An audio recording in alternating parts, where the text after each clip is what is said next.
hope you can hear me. Yes. All right. And we're live now. So, Great. all right, everybody, all you veterans out there. Hey, if you're from Ohio, this is definitely an episode you want to watch. If you're not from Ohio, I'm going to encourage you to watch it even more intently, because Ohio is one of the best states as far as services offered to veterans. And maybe your state doesn't offer some of the benefits and services that Ohio does. So you can learn about it and go to your state and say, hey, why don't you offer this to us veterans? And also, I want to give a big, huge, before we get started here and introduce our guest, I want to give a big shout out to my good friend, Jon Stewart. He's back on the Daily Show starting the Monday after the Super Bowl. Not only is he going to be hosting at least one day a week, he's the executive producer. So kudos, Jon. Good to see you back on TV again. And hey, folks, let's go ahead and get the show started, shall we?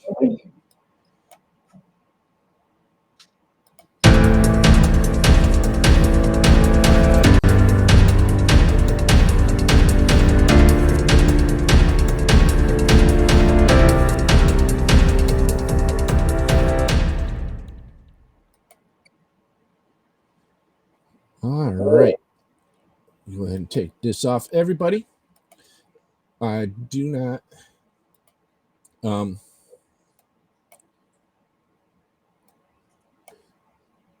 see that Deanne has video right now, but that's all right. We'll get through this. We can hear her, so. But everyone, welcome Deanne Williams to the show. She is the executive director of the Stark County Veteran Service Commission in the state of Ohio. Now, she handles Stark County, but they offer pretty much every office in Ohio the same services that this office does. So, welcome on, Deanne. It's an honor to have you on. Hi, Tim. Thanks so much for having me. I'm sorry about the video. I don't know what happened. I know I was there looking at you just a second ago. Yep. I'm not really sure why I'm not there, but you know what? I appreciate you taking the time to really recognize our comrades. And I want to thank you for your service to our country as well, Tim, and just the passion and the advocacy that you're providing to our comrades and making sure that they're connecting with the benefits of which that we've served our country and, you know, those benefits that we are entitled to based on our eligibilities. And you said something really interesting in the opening that, you know, if you're from Ohio, listen up, right? Because if you're not from Ohio, you should know that Ohio loves their veterans. And, you know, one of the things a lot of people don't realize is Ohio is actually the 5th largest veteran populated state in the United States. Right. That is like really crazy when you think about it. You know, we have 695,454 veterans in the state of Ohio.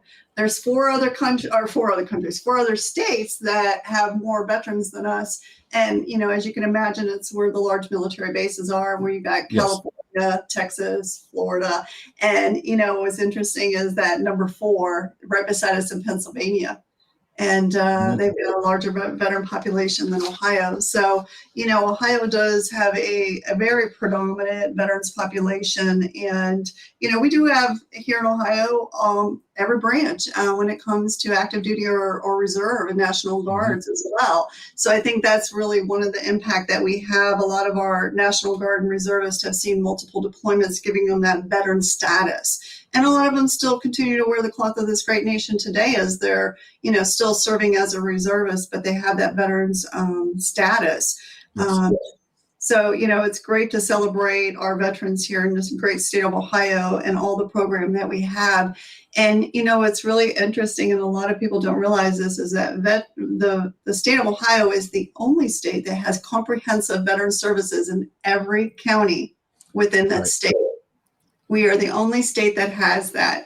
And, you know, when you think about that, it's like mind blowing. I've been affiliated with the National Association of County Veteran Service Officers since 2003. And I have yet to see another state that, offers the services that we offer. And the reason for that, Tim, is that we're actually governed by law to do that. Mm-hmm. The Ohio Revised Code Title 59 was established in 1886. So we've been around since 1886. Yeah, isn't that crazy to think about? Ohio has been taking care of their veterans since 1886. And the sole purpose of our existence was to take care of that man who had borne a financial hardship due to lack of employment or illness. And that's what we were founded on. Now, what's really interesting, I just came to Stark County. Well, I've been doing this for over 20 years. I was honored to come to Stark County and take the helm as the executive director. In 2016, we were moving buildings, and through that move, I came across this ledger, and it was wrapped up in like a black trash bag. And I was like, I opened it up, curious to what I would find in there. And it was just a very well-written ledger. It went back to 1901, and it had veterans signing for $1. And yeah, it was like really cool, because like you hear this, the whole, we've been around since 1886. We've been around since 1886. And while I don't have any records to 1886, I certainly have a record or a record book that starts in 1901, where we would really. That's awesome. That is, it's pretty awesome when you think about it, that we've been able to take care of our veterans for that long. And true to fact. So, every county in the state of Ohio has a Veteran Service Commission, and that within itself is really, really amazing. I just received a call. My son's a Marine, and he called me from Georgia last night, and he's like, "Hey, Senior Chief Mama, I got a question for you. I know that I'm down in Georgia, but I came across this veteran, and what can they do?" And so, I like that people were reaching back to us, but also there is a national association where people in other states can go out and they can go to NACVSO, and they can locate an advocate that is close to them. May not be in their backyard like we are here in Ohio. Yes. They can find an advocate that's close to them that can advocate for them, because I will tell you, as you and I both know, there's a plethora of benefits and that are available through the Department of Veterans Affairs, but yet at the same time, it is a lot to go through. And, whether it's the bureaucracy to the paperwork, it's just so much to go through. And, don't do it alone. There's advocates out there that will represent you, at no cost to you. And they're subject matter experts. I know here in the great state of Ohio, we are all certified. Anyone that is accredited with the Ohio Department of Veterans Services is cross-accredited with many national service organizations. And we are also certified with the Department of Veterans Affairs to be advocates for our veterans, not just the veterans, Tim, but also their dependents. We can advocate for those dependents as well. So, we're really excited to be able to provide that, and, just be that advocate for them. And, we're veterans that have served, and everywhere we go, a veteran connects with a veteran, right? You and I were just connecting prior to the show starting, and yes. It's interesting because, we have walked in those boots. And one of the things that you can also find, and I know I can speak here in Stark County, we do have every branch of military here when it comes to staff members, except for we don't have the Coast Guard or Space Force. We haven't gotten anyone in the Space Force here yet either. I don't think anyone's close to retirement in the Space Force yet. Ready to get out yet. They haven't served their contract maybe. But, the reason I bring that up is when you walk into the door of a Veteran Service Commission here in the state of Ohio, according to Title 59 of the Ohio Revised Code, you must be a veteran to work in these walls. There is a stipulation that if it is a support position and we don't have a qualified veteran, then you may be the parent, child, or spouse of a veteran, which I absolutely love. I'm retired military. I served in 2 branches, but I also was a family member at one point too. So, I have, like I said, my son's a Marine and my daughter's an Air Force veteran. So, families understand the same sacrifices and hardships, and Mhm. sometimes it's even harder if you ask me, especially when they're in the home front and, we're out in the front lines and they have no idea, what's going on with us. And it becomes a real hardship on them. So I think, walking in the doors of a Veteran Service Commission is like home for a Yes. veteran. Mhm. It really is, because we get it. And, there's a lot to file in for disabilities and different benefits with the VA. So sometimes we want to just talk to somebody that understands, somebody that's put Right. their VA on just like we have. It makes Yeah, a big I know dealing with the VA, it can be very confusing for a veteran, especially a spouse of a veteran. It can be extremely confusing. So when you have somebody very knowledgeable, such as yourself and your staff, it just makes it easier. And um, what's that phrase, like, makes makes it easier to to swallow that pill almost. It's So that's why I'm glad Ohio, which actually the stats that I brought up earlier, um, Ohio is ranked number one as far as veteran services goes in this country. Yes. Yes. Absolutely. And and I know for a fact, if it wasn't for the Ohio Services Veteran Services Commission, a lot of veterans in this state probably wouldn't have gotten their benefits through the VA, at least as quickly as they have. Because I know not only do you help veterans fill out the paperwork and file that claim, a lot of the offices also help follow up on those claims to make sure those claims are going smoothly through the VA system. And Absolutely. And it's interesting that you brought that up, because in FY22, so the Department of Veterans Affairs gives out this geographical distribution of expenditure report, and so short it's called a GDX, and it looks at all of the monies that are going into all of the states, and then it breaks it down, if you would, Tim, into counties from thereafter, right? And so you talk about Ohio in FY22, which is the last report that the VA has released. It was almost $3.7 billion of compensation and pension coming into the state of Ohio. But the total expenditures, and you're talking about construction, education, loan guarantees, general operating, insurances, medical care, and things like that. Ohio, it was $12 billion coming into the state of Ohio. That's taking care of our veterans and their families. And yes, when you look at that money coming into our state, while it be through federal monies, is being spent in our communities. And so it's taking care of our veterans, whether it's through, food, through the basic living expenses, to, utilities and rent and mortgages and things like that. So that money is staying within our community and growing and flipping, as they say, right? It depends on, as a dollar flips 1, 3, 7 times in the community. But at the end of all of that, we're able to show that we're taking care of our veterans, like you said.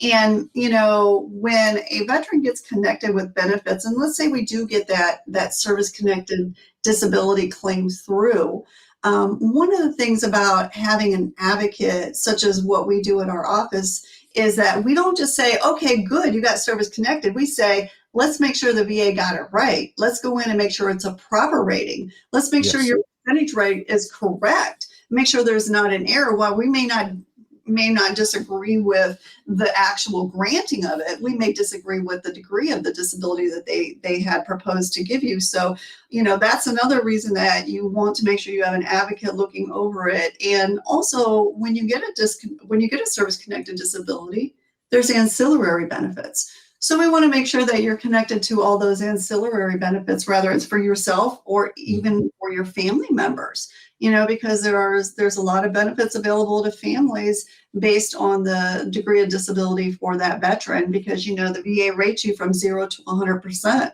And, 0 is a service connection. And at 10%, you start receiving monetary benefits that are tax-free. And then if you go up to 20%, you're looking at some potential education. for the Mhm. veteran to overcome their disability. But as soon as you get to 30%, it's almost like when you're in the military, right? When you get BAH rate. Well, Yeah. that's what the VA does when they look at the 30% rating and higher, they pay you for your dependents. And then as you get up that higher up, more ancillary benefits are coming to you.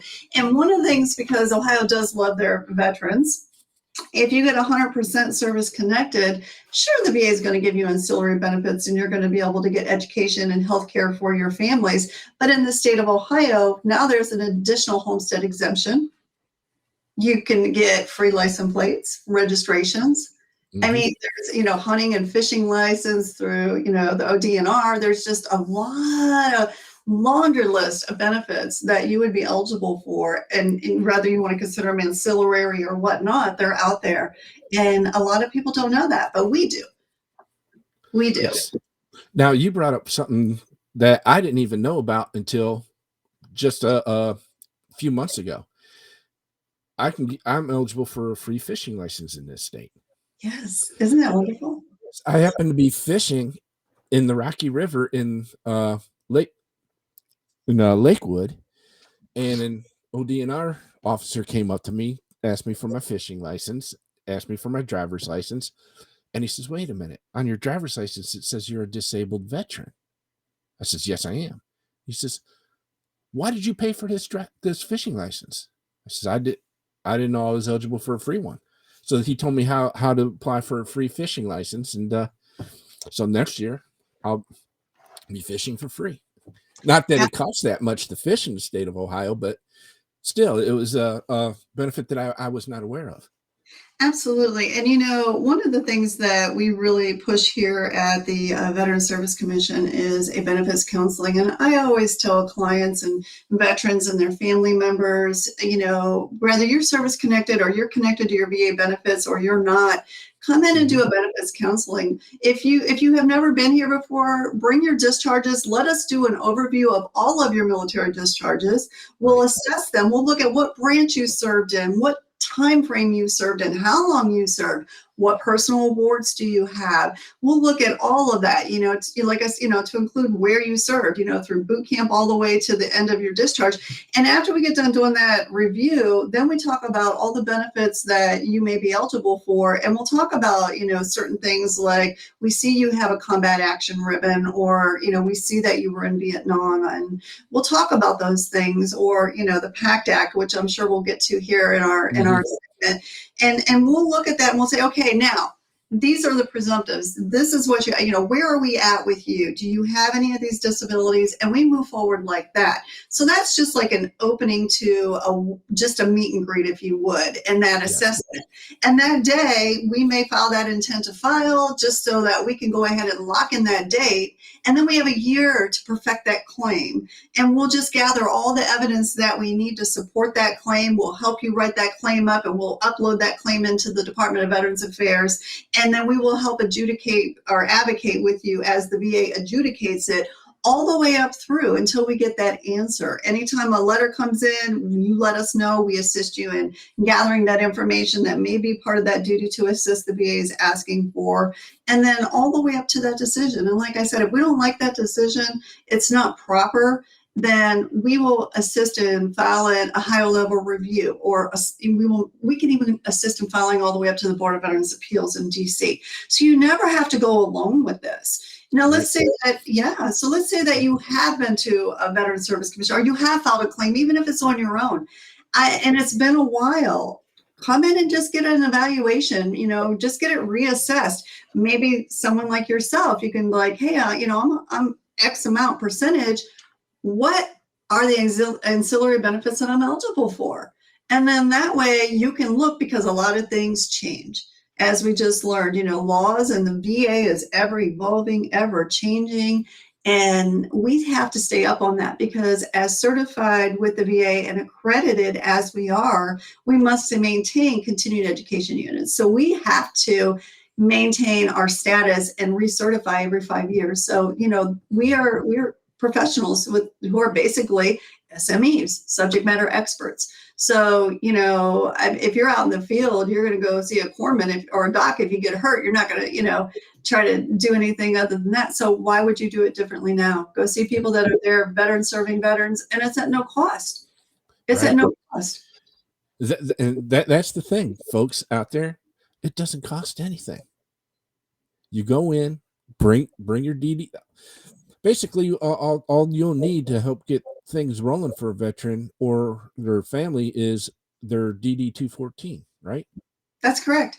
Yes. And, back in 1973, Tim, there was a fire at National Personnel Records Center. And so, unfortunately, when that fire happened, a lot of records were burned from in the Army wing and the Air Force wing. And they didn't really get any of the branches, but they did get those branches in those wings.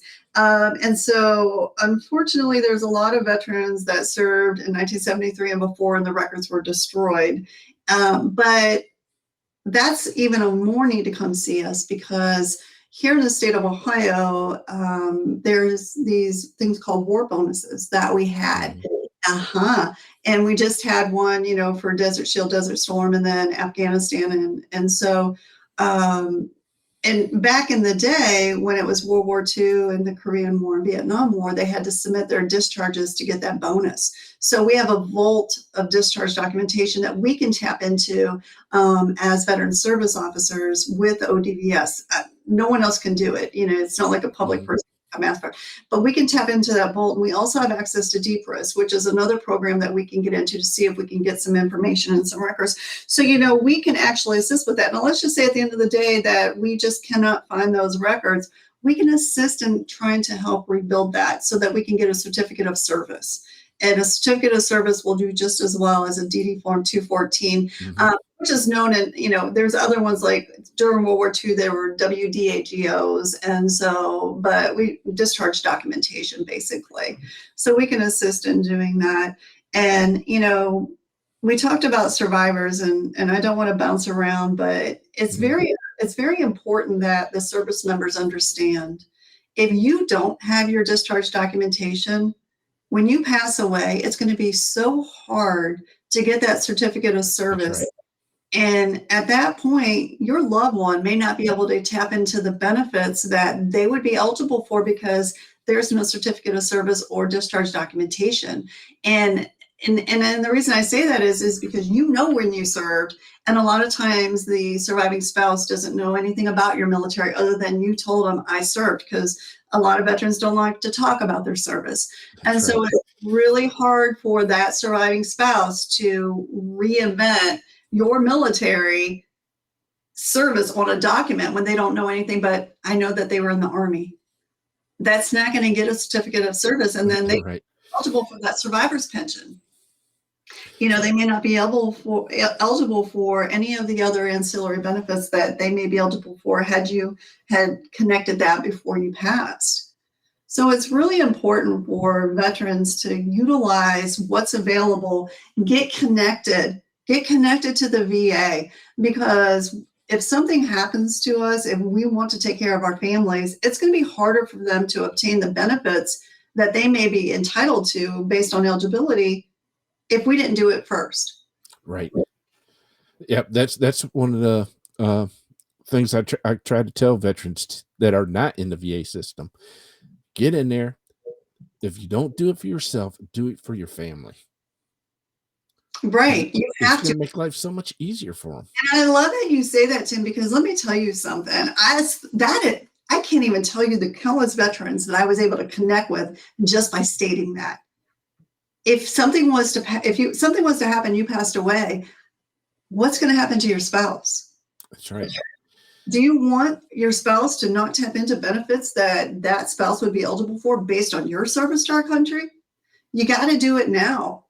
Yep. At least get in the system, get your records where they need to be so that we can take care of that surviving spouse. That's one of the things is your spouse will be eligible for survivor benefits. Absolutely. Burial and funeral expenses. Yeah. Well, education for your kids. Yes, Tim, but if you could go back to the burial and the funeral expenses, that is for the veteran themselves. Right. There's an eligibility for that. But a lot of people don't know that with the national cemeteries, the spouse can be buried at a national cemetery with the veteran. Right.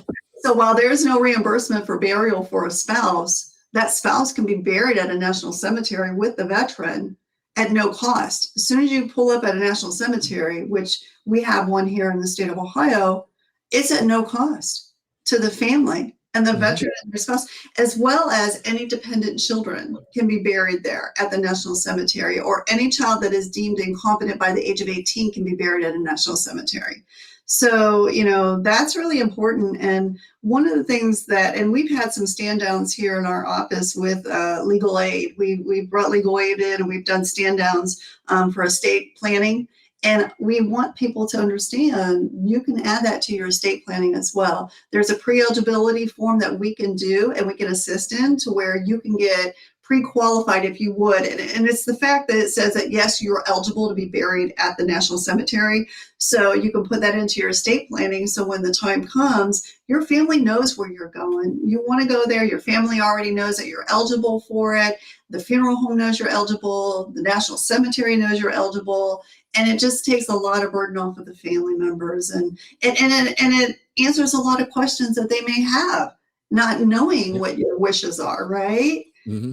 So a lot of, that while there's no reimbursement for burial benefits for family members and dependents, they can be buried at a national cemetery.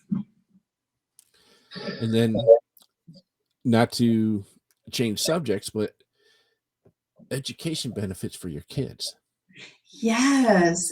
You can get college education for your kids.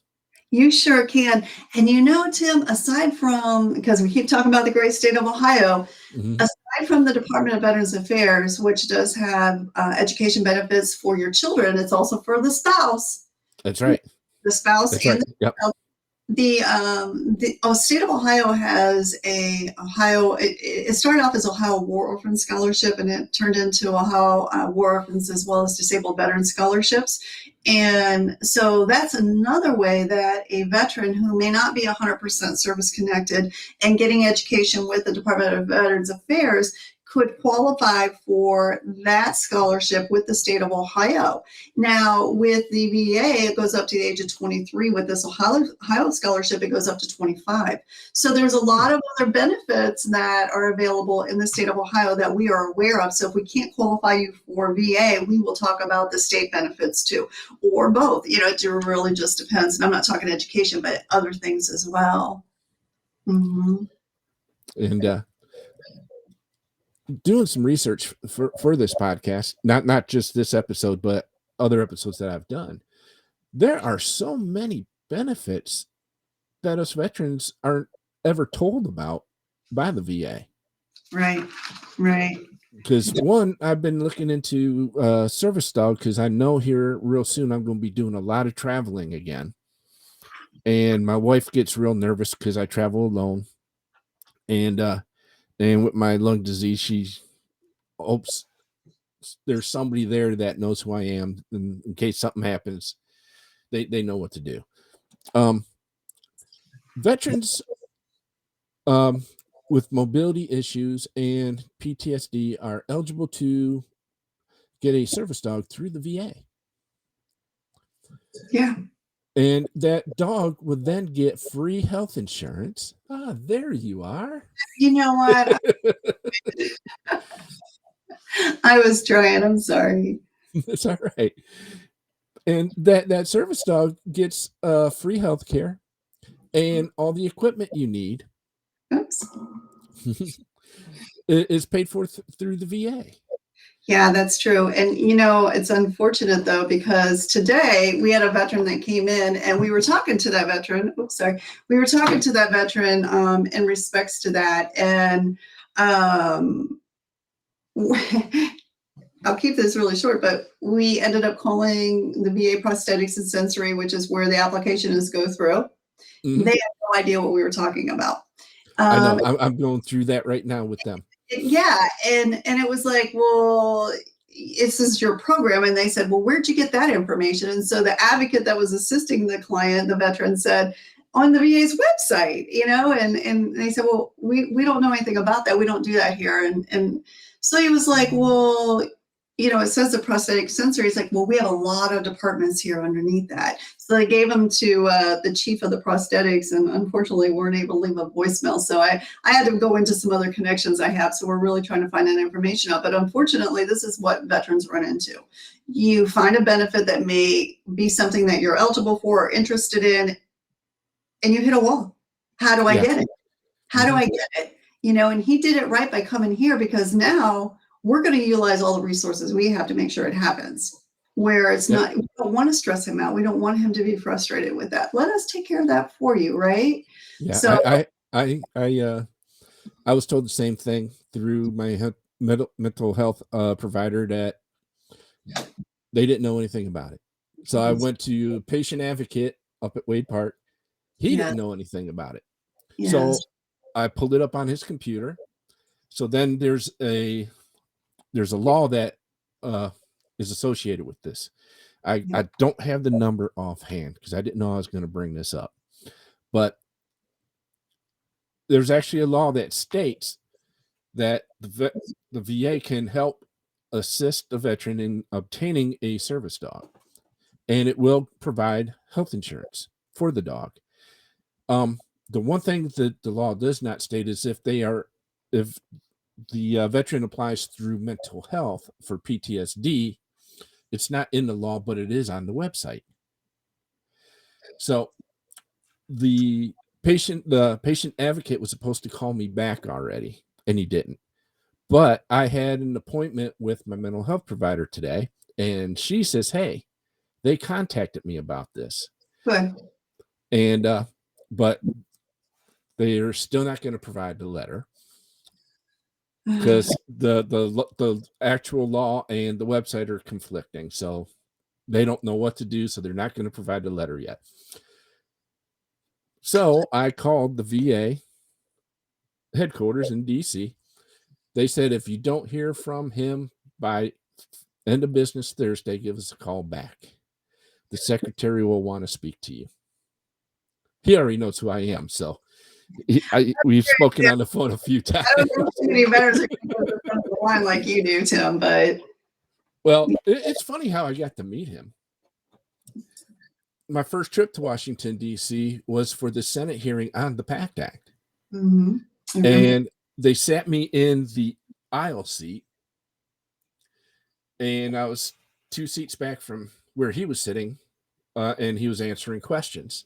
Senator Sherrod Brown made him turn around to meet me. And Senator Sherrod Brown told my story to him instead of asking him questions. And so then he came up to me afterwards, and we talked a little bit, and that was about it. So, but then he gave me his phone number to his office, but I call his assistant first. I don't jump. I don't want to be stepping on other people's toes. Right. I've only called them one other time on something else. A veteran, his PACT Act claim got disapproved within several days, and I was like, no, we need to call him, because that's not supposed to happen.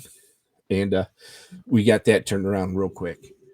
And unfortunately, what happened was that veteran filed the claim on their own. Didn't know what they were doing. There were mistakes made in the claim, and that's why it was declined. But they didn't send him a letter or explain to him that's why.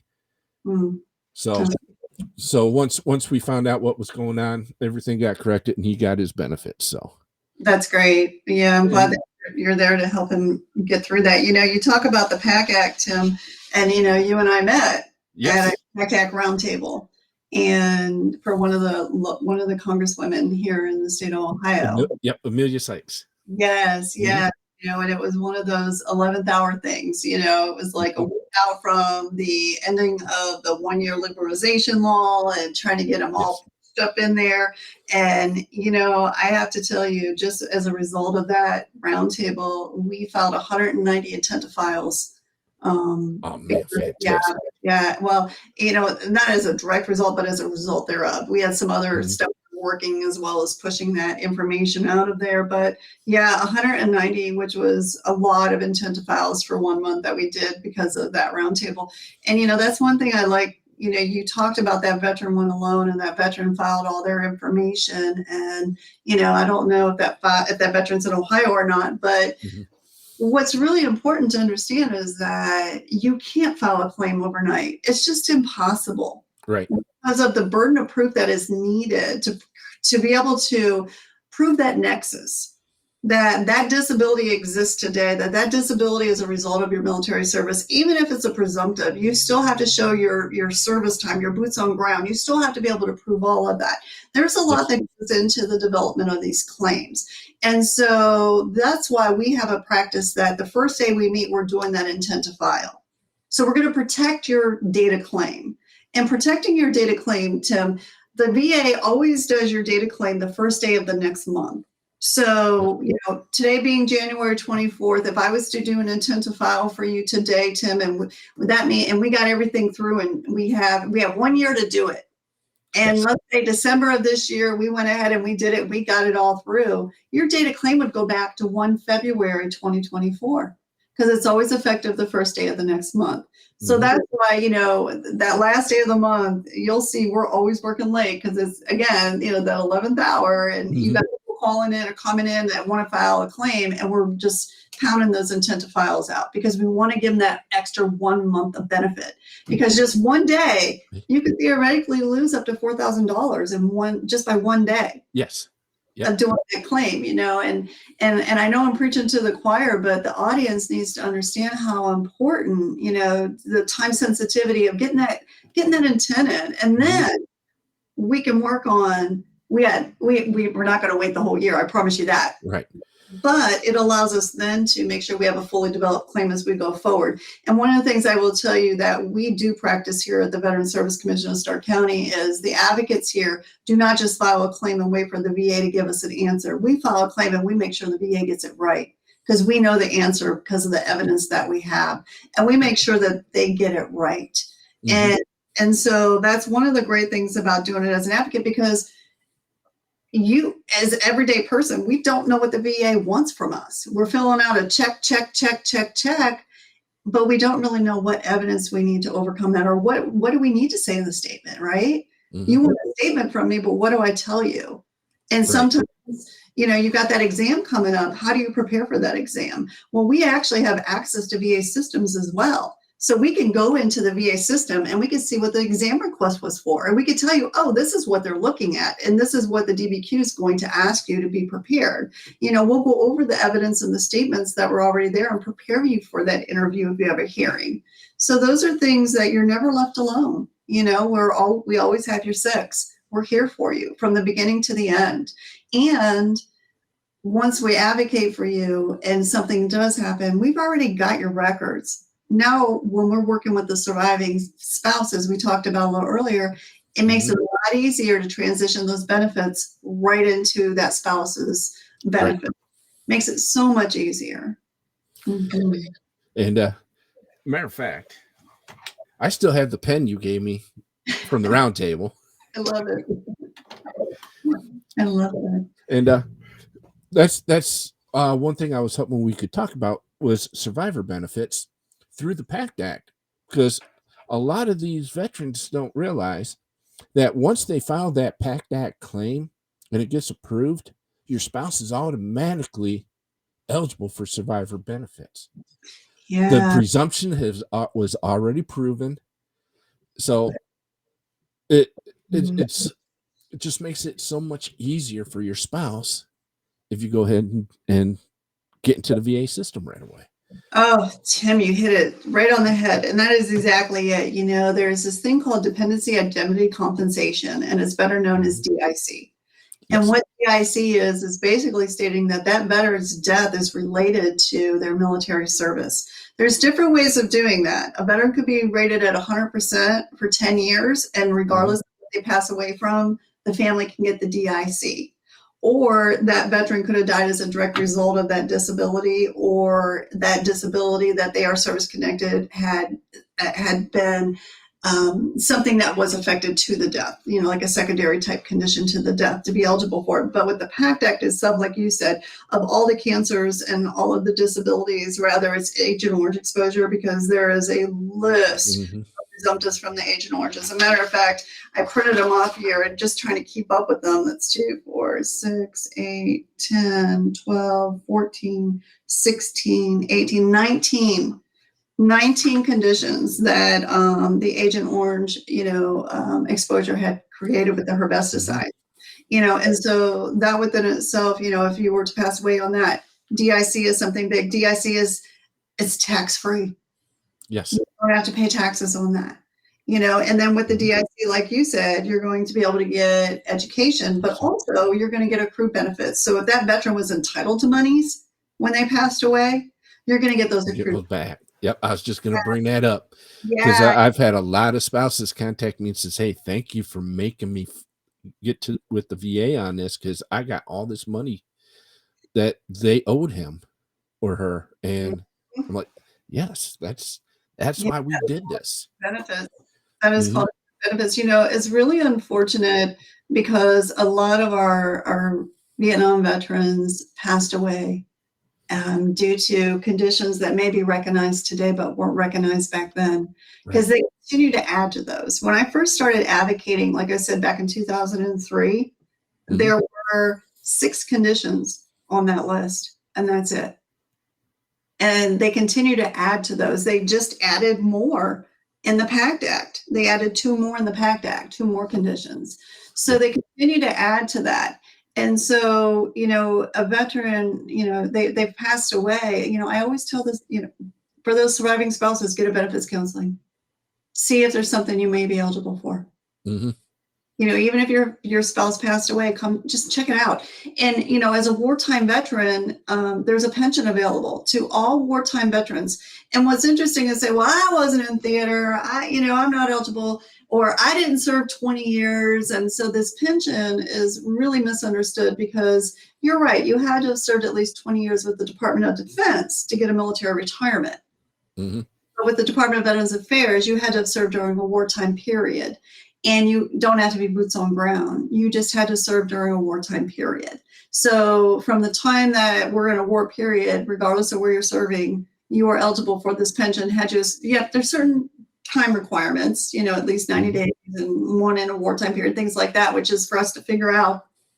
But just know it's available to you. Right now, we are in the longest war period, right? Persian Gulf. August 2nd, 1990, and it still continues today. Yes. So anybody that served from August 2nd to 1990 to today is considered a wartime veteran. And so for purposes of disability pension, we would be eligible for that. And it's a program, it is income based, but if you're over the age of 65, you don't have to be deemed disabled. But if you're under the age of 65, you have to be permanently totally disabled to be eligible for this program. But it is a program that's available. And one of the big caveats to this is the special monthly compensations that the VA will give you, Tim. And that is where a lot of people hear aid attendance and housebound rate. So that's really where we see a lot of the veterans in need of, if they have somebody come into their home to assist with their daily living activities, as well as nursing homes and assisted living facilities. This pension really does come into play a lot with that. Good. It's really out there and stuff like that. So there are a lot of survivor benefits, like you said, burial allowances, the headstones, things like that can come into play. But also, depending on the family members, there could also be that education. Once the family, if the veteran passes away and the surviving spouse gets DIC, if there's any children that are of the age to be eligible, they would be eligible for education as well as the surviving spouse. Now, one benefit that the state of Ohio provides, at least the Ohio Veteran Services Commission provides to veterans, that a lot of other states do not, is financial assistance. Yes, they sure do. So that was the founding pillar that we talked about in the beginning of the show. Back in 1886, we were founded for financial assistance. And we were actually called the Soldier Sailors Relief Commission back then as well. Yes. So we were the We're Sailors Relief Commission, and we were founded just for financial assistance. And about 100 years later, approximately 100 years later, they rewrote the law and they said we need to provide two more pillars of services, and we're also going to rename them to be the Veteran Service Commissions. So we are now, instead of soldier sailors, we are now the Veteran Service Commissions. And those other two pillars of service include medical transportation, which is to and from VA appointments, as well as financial assistance. So what's interesting about that is because here at the Veteran Service Commissions, we are funded throughout our own borders. So our budget, our funding comes from the 0.5 millage of property tax assessment for real property. And our budgets vary from county to county. Yeah. So we have that independentness of how we provide our financial assistance, how we provide our medical transportation, and how we provide our service department assistance, right? Our assistance for benefits. We have that leisure because we have to be able to finance it, right? So depending on what county you're in is the programming. But with the financial assistance, I will tell you, it's mostly you're going to find across the whole state your basic living assistance. And that means that you're going to be able to get assistance with mortgage, rent, food, utilities, potentially hygiene items, cleaning supplies. I can speak specific here to Stark County. We also do clothing. We also provide fuel cards for our veterans. We have a Tools for Trade program that is a spinoff of the Helmets to, well, we started with Helmets to Hard Hats here in Ohio. And so we actually provide tools for our veterans that are in some type of a program like apprenticeship program or a workforce. They need them for the workforce. And so we do that. And we're not just talking like construction men tools, we're talking barber sets as well. So any tools that are needed to be successful. We have a dental program here in Stark County, and I know other counties have a dental program as well, which is really important because unless you're 100% service connected, Tim, you're not getting dental care with the VA. Unless you have a disability that is connected by the VA for dental care. Now, you fellow veterans out there, if you're in a county that does not provide dental care, get in contact with me. I can get you free dental. I love that. And I'm going to, now we have certain requirements, Tim, when it comes to financial assistance. And this is according to the Ohio Revised Code Title 59. In order to be eligible for the financial assistance, one, you have to have been a veteran who has served on active duty for other than training, which means if you're a reservist or a National Guardsman, you had to have served on active duty to be eligible. There's a caveat, however, if you had injured yourself while on training or active duty for training, then it's recognized by DOD or VA, you would be eligible for the financial assistance. But also, because there's more, aside from having to serve under honorable conditions, you also had to be a resident for 90 days of our county. So those are things that we cannot waiver. We cannot waive that. We can waive our own policy, but we cannot waive the law. And so here in Ohio, we do work with our other counties. If we have a veteran that comes across the border, we'll work with the other county until that 90 days is met. Absolutely. Good. You just answered one of my questions. Yeah. And we actually send that out. And if we have a veteran in Stark County that goes to an adjacent county or somewhere in Ohio, we'll even ask them, can we use fax not to create to create a hardship for them? How can we work together to serve this veteran that's already, there's some type of barrier. So what can we do to serve this veteran? So we work really hand in hand with our fellow commissions here in the state of Ohio to be able to do that. Some of the other things one of the other programs, we do Galley on the Go, which is like Meals on Wheels. So we do that for our veterans and their families. We can't call it Meals on Wheels being veterans, right? So Galley on the Go. But one of the unique things that we have in this, like I said, I came on board in 2017. And what I noticed was we had a lot of veterans coming through our organization that were homeless. And we were putting them up in hotels. And while that was nice to keep them outside of the elements of, rain and snow and things like that, we really weren't doing anything to serve them. And that was a bother to me. A lot of the hotels that we would take our vouchers, if you would, that they would contract with us, they weren't in good environments.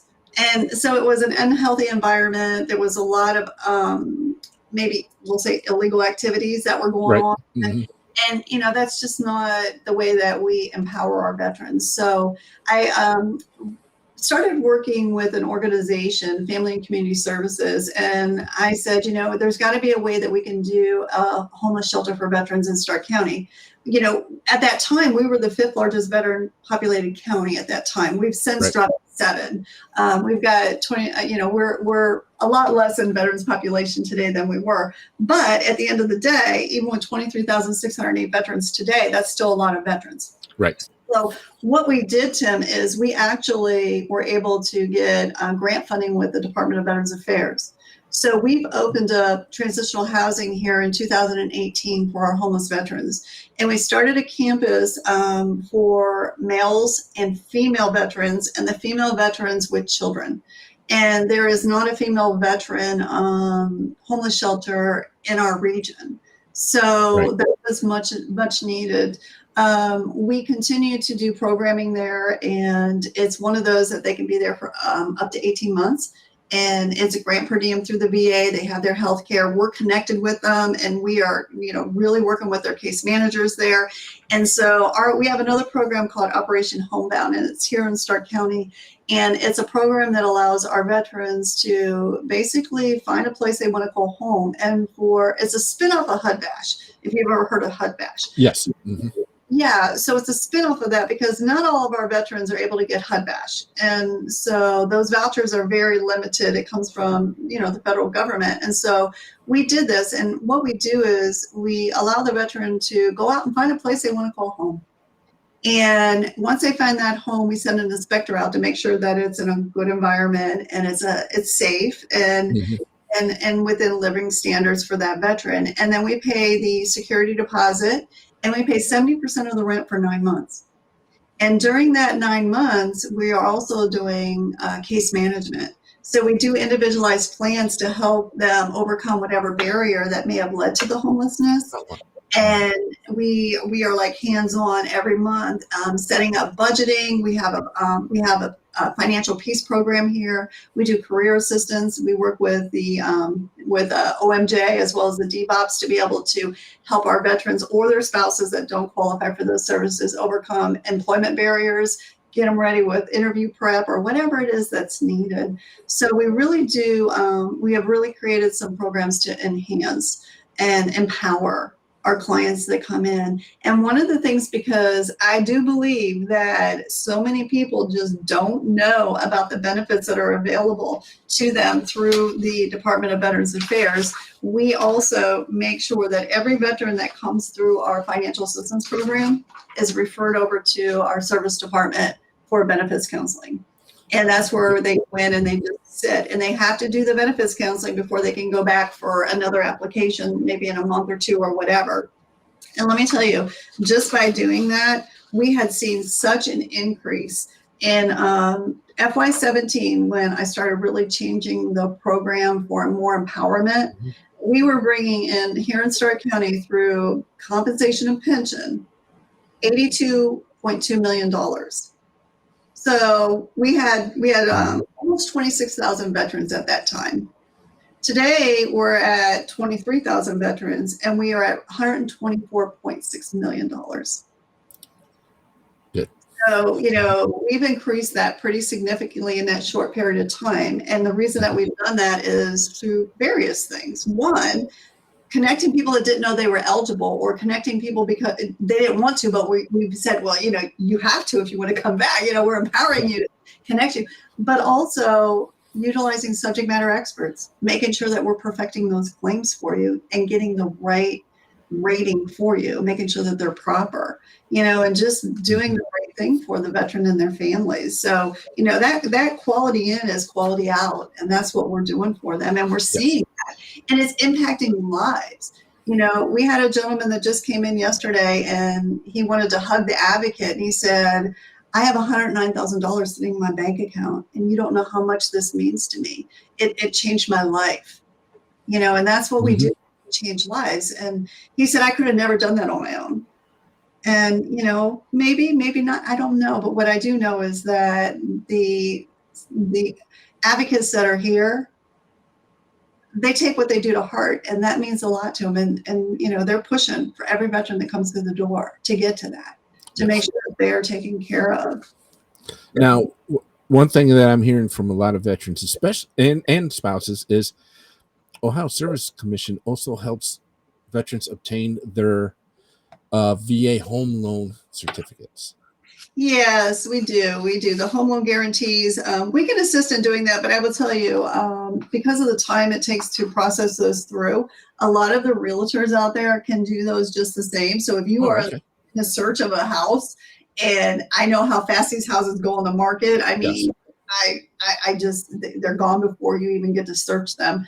A realtor can do it as well. But if you think that you're going to want to purchase within the next 6 months or whatnot, absolutely come see us. We can help you with that home loan guarantee application. It's a certificate of eligibility. It doesn't expire. And it's just like, okay, this is what you're eligible for. So you can absolutely get that and be able to have that in your, you know, in your documentation and be ready to go get that house that you want to call home. Mm-hmm. Now, I want to make sure this last question I have for you, I ask it in the right way. With the, I know in the last State of the Union, the president stated that veteran suicide is on the downslope, even though there's proof that it's actually increasing. Is there a program that maybe each county has in their offices, if a veteran does come in and it looks like they're in despair or in crisis, that you're able to address that situation with the veteran there in your office? Yeah, that, you know, like we were talking prior to the podcast, it really does, it hits home with a lot of us. You know, not too many of us that don't know someone that has been affected by veteran suicide. That's just how rampant it is. And I will tell you, I could speak for the Veteran Service Commission of Stark County, and we have staff that are trained. We have had those situations. Just a couple months ago, we have the Veterans Crisis Intervention Team here at our office. We also connect with the CBOC. There is a suicide prevention coordinator. Linda Smith is her name. She's really awesome. She comes to our office and she does training for us. She gives us all the tools that we need. We have the ask these questions if it's a telephone call. Don't hang up, connect them to, you know, this line and that line. So we are really equipped to be able to do that. But a paper is a paper. You got to have the people that have the compassion to be able to spend that time and talk to them, and we have that. The staff here is amazing, and I'm not gonna sugarcoat it. I don't work well with those situations because it is very personal for me, and my staff know I can't do it. So if I get into a situation, because we all know that, they will step in and take care of that client for me because I can't do that. So you have to also know what your limit is, because we're not trained in that per se, but a lot of people here have some credentials that they can step in and do that. I'm just not trained in that. What's really interesting, and I know that it's, you know, that is a sensitive thing, but I will tell you, we just recently had partnered with the Ohio Attorney General's office, and we now have a veterans response team here in Stark County. And what's interesting is, I don't know if you can see that or not, but we came up with a veterans pin that is just for Stark County veterans. All of the first responders, our police department, our sheriff's department are wearing the bars. And we just got our fire chiefs as well as the EMTs on board with the pin. They will be wearing these. And so whenever there is a veteran that they meet in crisis, whether it's a suicide intervention or a domestic or whatever it is, they will then send an email over to us, and we will then reach out at the appropriate time to advise them, you know, and see if we can connect with them. So we're getting them through the first responders as well. If they happen to get arrested, for maybe there's some other things that were happening at the same time of the crisis, then we actually, through the criminal justice system, it actually sends us automatically an email about that veteran. And so we're able, again, to connect with that veteran thereafter. Yeah. And so we are doing everything that we can, not just the veterans, suicide, but also veterans in crisis, and really trying to wrap resources around them. But as for the veteran suicide, keeping that good connection with the CBOC, we do have a silent watch every September. And this is something that they encourage all of the veteran service commissions to do across the state of Ohio. Here in Stark County, this was we couldn't remember, it was our 4th or 5th year that we just did it, but we go to Belton Village, and you can do it however you want. Some counties choose to have a casket, some counties choose to have 22 booths. We set up a platform with 22 booths around it with all different eras, big different sizes, men's, women, and we put a carnation and flag in the booths, and then we have all the branch flags. And we actually have 4 watchstanders at each corner of that table. And it used to be 30-minute watches, but we have so many volunteers that want to be involved that it's 15 minutes. So we have one day that we set aside, and it's a Saturday, and we reach so many people in the community, and we have reached veterans at that event. And we do have the VA there, and we connect with the vet center, and they're there as well. So, and we also partner with Save 22. And so we have them there as well, and we're able to come together as a community and wrap our arms around and let our veterans know you're not alone, and you don't need to be alone. But what's really important, and we did this year, is we have these cards, and it says you have a purpose. You have a purpose. And I think a lot of veterans that are in that crisis, and this is just my thing is that, and this is based on my, again, personal, but veterans forget they have a purpose, and it's hard to find that purpose. And sometimes when we're dealing with survivor's guilt, we have to remember that there's families that were affected, and maybe we're here to tell that story. Maybe we're the ones that need to tell that story to the families. That's why we're here, and they're not. Now, I've started giving talks about veteran suicide here, and most recently was Veterans Day down in Canton at the public library down there. And a lot of people reach out to the veterans when it's veteran suicide is concerned. I'm doing it different. I'm reaching out to the spouses, the children, brothers, sisters, parents, co-workers, saying, hey, these are the signs to look for. Yeah. Because love that. The VA, when they put their information out, it's only through their platform. So if a veteran isn't in the VA system, they're not getting that information. It's true. So I'm trying to stop that. But being a veteran myself, being a survivor of suicide because of my brother, and me dealing with PTSD at the same time, I know how stubborn we are. So if I go to another veteran and say, hey, look, these are the benefits for you if you're thinking about suicide, that veteran's not going to listen to me. But his spouse is, his children are, his brothers and sisters are, his neighbors are. They're the ones who are going to look out after them. So those are the folks that I'm trying to reach out to. And to help do that, I asked Congressman Dave Joyce, Congresswoman Amelia Sykes, and Senator Sherrod Brown to help me get an official National Veteran Suicide Awareness and Prevention Day, which happened. September 30th of 2023 was Veteran Suicide Awareness and Prevention Day, just for 2023. So I started a national email campaign to the president, because all 3 of those individuals told me the only way you're going to get it permanent is through an executive order.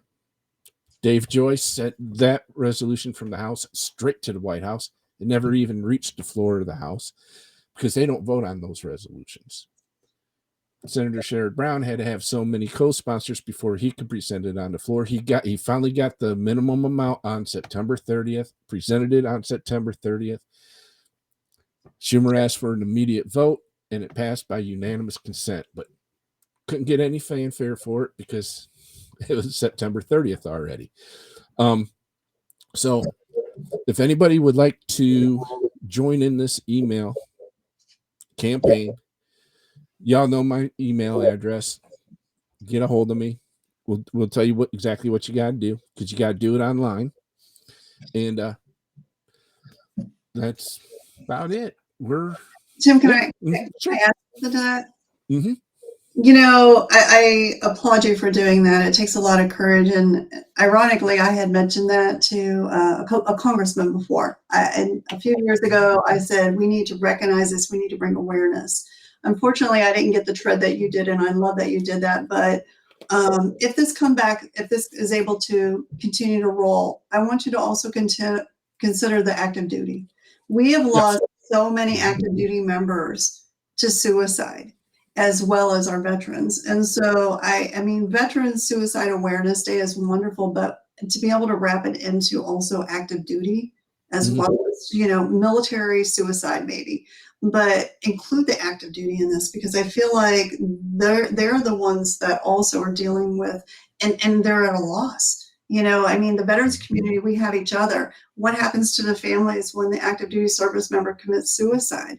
They come home. Matter of fact, I'm glad you brought that up, because I found out last night that an active duty Arizona Air National Guard member took her own life just a couple days ago. Yeah. See, we need to think about it. Yeah, that's a good point. It's got to include them too, and it will. Mm-hmm. And if you could stay on with me here as I take us off the air. Absolutely. So we can chat for a little bit. I want to go ahead and dedicate this episode to, I just want to make sure I get this young man's name correct, because this individual was a huge inspiration to a lot of people. And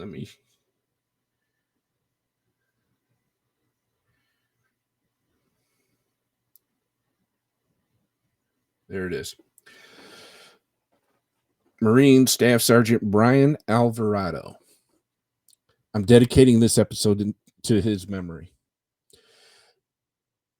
Sergeant Alvarado was the very first individual diagnosed with an illness due to burn pits. He is also the main subject of a documentary called Delay, Deny, Hope You Die. I never personally met this man,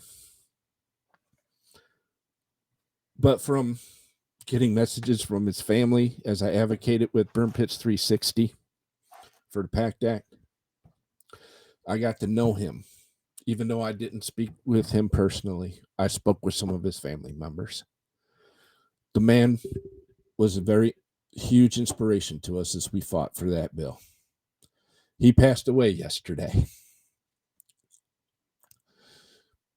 10-year fight just to try to stay alive. And this is why we fought for the PACT Act.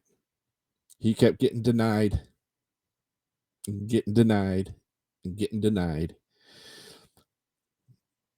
Now, with the PACT Act, not only was he able to finally get his benefits, but his spouse as well, and his family. So, Brian, this is a memory for you. And on that one, folks, next week Deanne, you might know this individual who's coming on next week. David Root, who is the VFW's Ohio legislation liaison.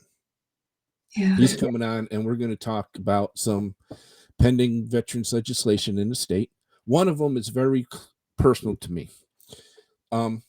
A good friend of mine, Robert Schwenk, who runs the Cleveland chapter of Irreverent Warriors. His son was the Marine that was murdered at Camp Lejeune here not too long ago. The state is going to name a highway after him. Okay. So that bill is getting voted on soon. So we'll talk about that and some others. And we'll see y'all next week.